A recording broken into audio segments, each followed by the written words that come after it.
Jeff Superscript is brought to you by Black Cat Comics and Collectibles, in my opinion, the best comic shop and clubhouse on the internet. Make sure to follow them at Black Cat Burbank on Instagram and ask them about their Stray Cats Club for special perks. Hi, I'm Jeff, and welcome to another one of my videos where I take a look at all the new comic books coming out on either June 29th or 30th, 2021, and I ask myself the question, what one new comic book would I buy this week if I could buy just one book? Now, in last week's video, I mentioned that it was kind of not a great week for comic books, and you know what? I'm going to say the same thing in this video. It's not a great week for comic books. There are some nice ones coming out, and we'll get to them in just a moment, but nothing too much to get excited about. But let's go ahead and start this video off first by taking a look at my pick from 2 weeks ago, which was Venom number 35 or Legacy issue 200. And the question remains, was it a worthy pick to be my just one book pick of the week? And I would say, yeah. I definitely would say yeah. It was actually a really cool and entertaining read. I enjoyed the story. I enjoyed how Donny Cates and Ryan Stegman wrapped up their time on Venom. I mean, the whole time I was reading Venom and King in Black and all these different stories, I was wondering, okay, where are we going? What's the end game here? And I felt like I had a pretty good sense of what that might be, and actually it kind of sort of delivered on my expectations, but in a really cool way. I'm not going to get into the specifics of it because I don't like to talk about spoilers. It's only been 2 weeks or less than 2 weeks since this book came out, so I don't want to get into spoiler territory. But one thing I'm going to point out is I'm going to reference these two books that I have next to me right here. This Venom 3 third print, which the first print is the first full appearance of Null. I am curious to see what the future of Null is going to be, especially after reading Venom number 35. I think he's a cool character. I think he'll be back, but that remains to be seen. Right here we have Venom number 9, the first appearance of Dylan Brock. Like I said, I don't want to get into spoilers, but I'm going to say one thing.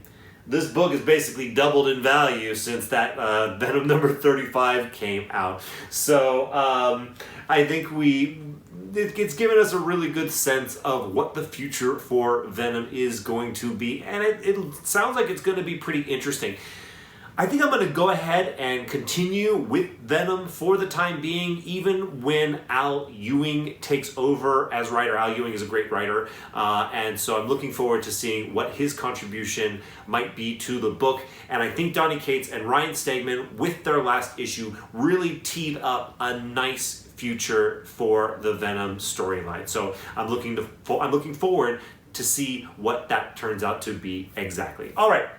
Let's now live in the present. First, by taking a look at my cover pick for this week, and I don't have one. I looked at all the covers, and none of them jumped out at me in any particular fashion, so I don't have a cover pick this week. I don't pick one at random just for the sake of picking one. I want to have integrity in these videos, and there was just none that popped out to me, so no pick. Moving on once again, let's take a look at the 5 books that are going to get a bit of an honorable mention from me, and then we will finish off with my just one book pick for this week.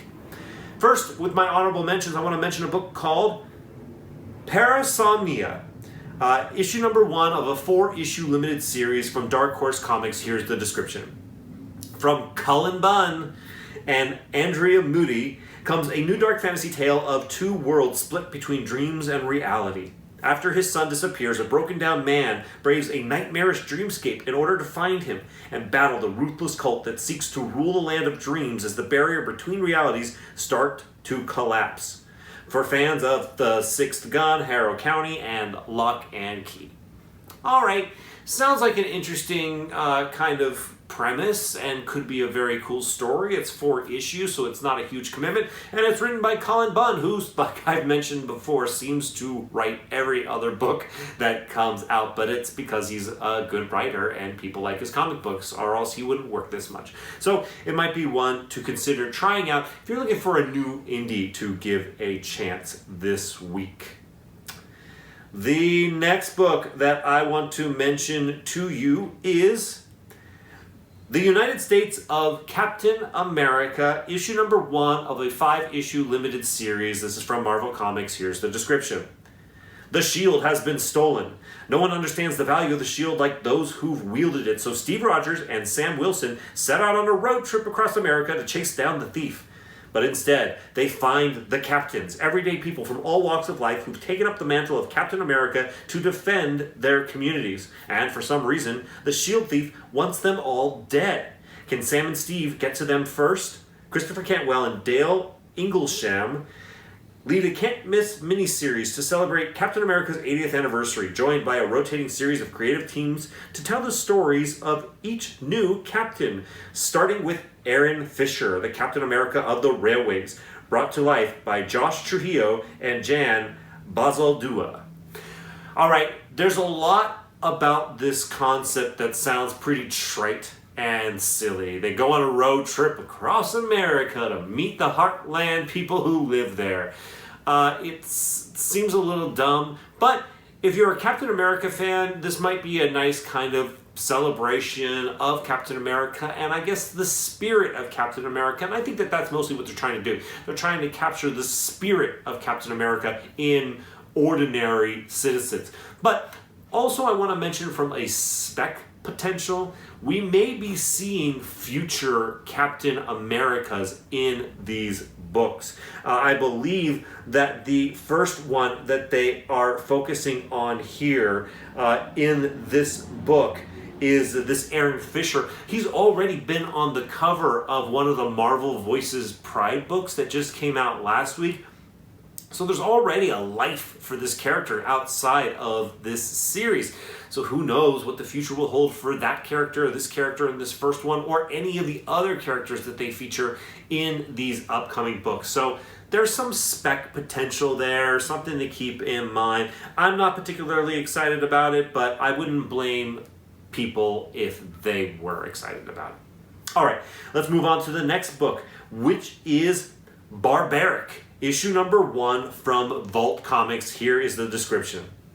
Owen the Barbarian has been cursed to do good with what remains of his life. His bloodthirsty weapon, axe, has become his moral compass with a drinking problem.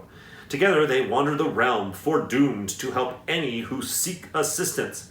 But there is one thing Owen hates more than a life with rules. Witches. Welcome to the skull-cracking, blood-splattering, mayhem-loving comic brave enough to ask, how can a man sworn to do good do so much violence? Ha! Effing with you. It's just barbaric. Alright, this sounds like it could be fun, it sounds like it could be ridiculous, it sounds like it could be over the top. If you're interested in something fun, ridiculous, and over the top, which I would once again not blame you if you are, comic books is a great place for that combination of things, you might consider trying out Barbaric this week.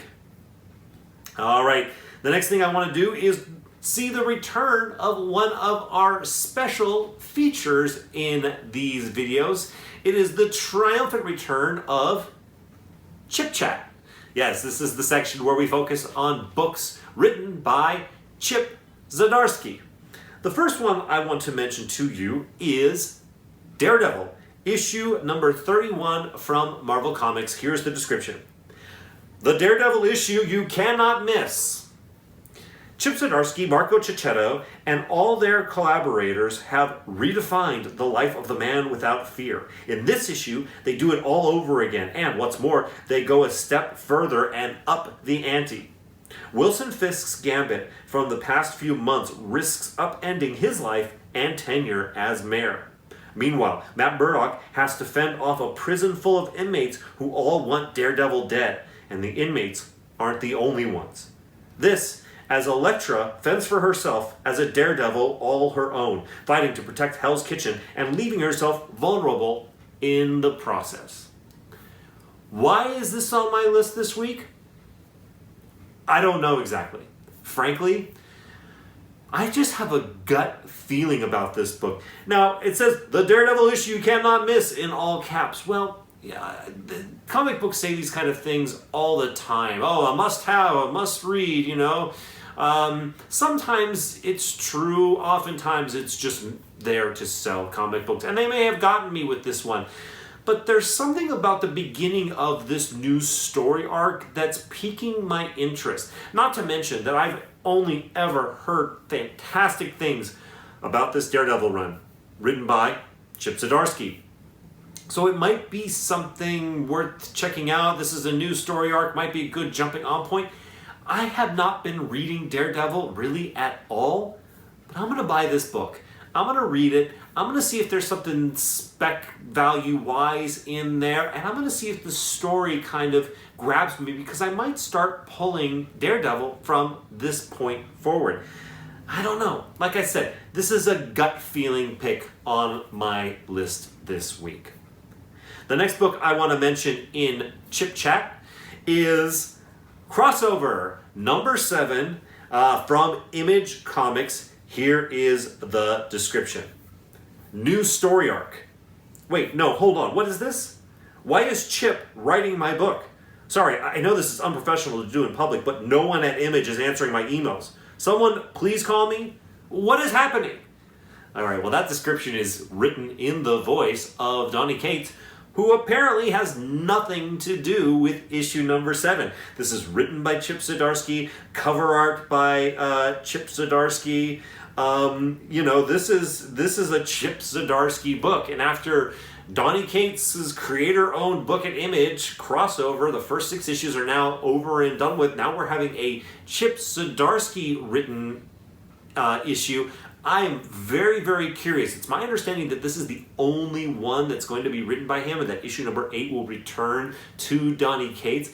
But a lot of people's interest in Crossover is waning. They either got through the first 6 issues or they didn't get through the first 6 issues, and it didn't really match their expectations. I enjoyed it.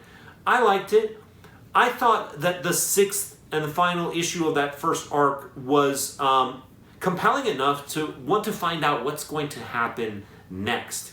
So, and this is what's happening next, is this kind of random, potentially, issue from Chip Zdarsky. So, as a fan of Donny Cates, as a fan of Chip Zdarsky, and as someone who did enjoy Crossover and is curious to see what's going to come next, I am going to check out this book.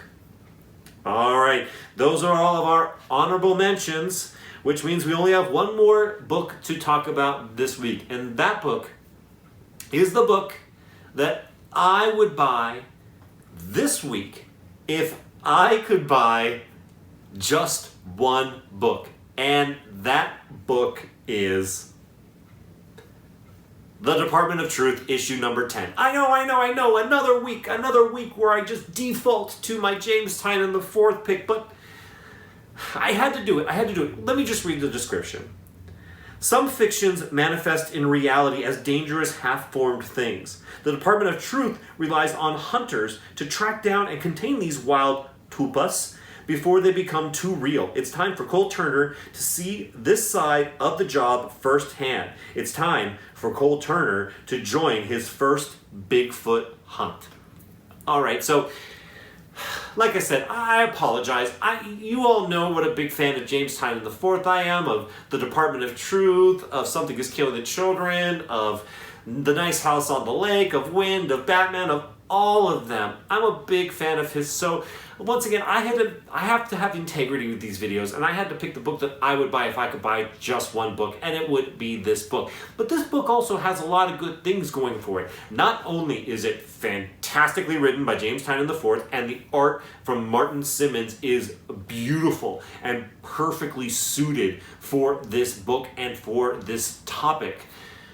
This book starts the Bigfoot storyline, which originally when James Tynion IV was talking about this book, he basically said that every issue was going to be kind of have a standalone story to it, that you could read it on its own, and it was going to have a beginning, a middle, and an end, and you didn't necessarily need to read the issue before or the issue after. Of course, there's a continuing story aspect of it, but you understand what I'm saying.